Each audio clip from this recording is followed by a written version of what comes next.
হঠাৎ করেই ওই ছেলেটা একদিন এক পুলিশ অফিসারকে একটা মেসেজ করে। ওই মেসেজে সে বলে এক ব্যক্তি একজনকে মার্ডার করতে যাচ্ছে, যত তাড়াতাড়ি সম্ভব আপনারা টিম পাঠিয়ে ওই ব্যক্তিকে পাকড়াও করুন। তার সাথে সাথে ছেলেটার নিজের লোকেশনটাও পুলিশকে পাঠিয়ে দেয়।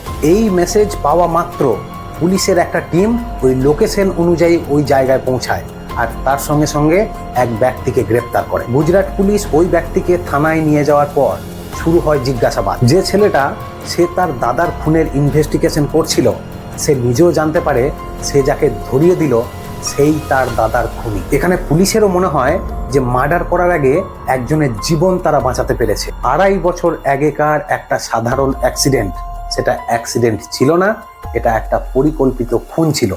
সেই ব্যক্তিকেই তারা গ্রেপ্তার করেছে। আপাতত কেস এখানেই ক্লোজ।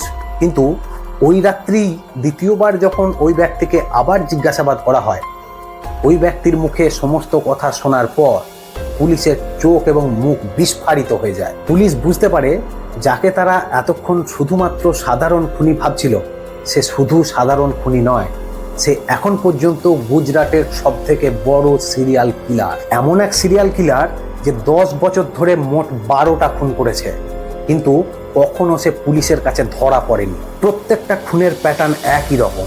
পুলিশের মনে হয় এই ব্যক্তি মানুষ নাকি নরপিশাচ। কিন্তু কাহিনী এখানেই শেষ নয়। পুলিশ আবার জিজ্ঞাসাবাদ করে শুধুমাত্র কি 12টা খুন করেছে নাকি তার থেকেও সংখ্যাটা বেশি।